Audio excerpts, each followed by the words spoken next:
In our morning rounds, giving kids the wrong dose. A new study out this morning shows the surprising mistakes adults make at home when giving children medicine. Kids under 6 can become victims on average once every 8 minutes. Our Dr. Holly Phillips is here. Dr. Holly, good to see you. Good morning, This Nora. is an incredible study. It really is. They looked at a huge amount of data from poison control centers nationwide, specifically about medication errors that parents make in kids under 6.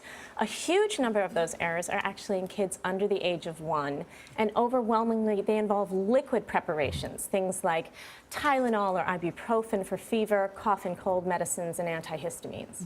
I think some of the challenge, at least for me as a mom, is that when you are doing these liquid applications, there's multiple different, there's teaspoons, there's tablespoons, and there's the syringe. So is some of the mistakes simply in we don't know how to measure what we're using? Absolutely, Vanita. That's really the largest mistake. Now, sometimes parents actually unwittingly double dosed their children, right? One caregiver gives the medicine and then they don't communicate with another and they end up giving 2 doses.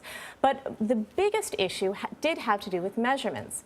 If you look at the back of some of the medication boxes, it'll call for meds to be dispensed in milliliters, and then the device inside is in teaspoons. Yeah, This seems like, go ahead. I was just saying, I find that all the time. Every single, whether it's Tylenol or Motrin or the generic brand that you buy at the store, they all have different size caps and different measurements. And if you use the wrong cap, you can get totally confused. Exactly, and actually a common mistake, parents will reach into the kitchen drawer instead and pull out a teaspoon or a tablespoon, and depending on what your silverware is like, you could actually give 50% more. So I actually stole this from my office. I won't say stole it, I borrowed it from my office. I use it for my own kids. It's just a simple syringe. On one side it has the milliliters, on the other side it has teaspoons. And that actually makes it much easier to pull up the medicine and dose it. You can just get this at any drugstore. That's what I use at my house also. Yeah. So what, is there a way for parents to tell that they've given the wrong dose? Right. Well, most of these calls, Charlie, were actually parents who realized they gave the wrong dose rather than parents who had very sick children and then figured it out after.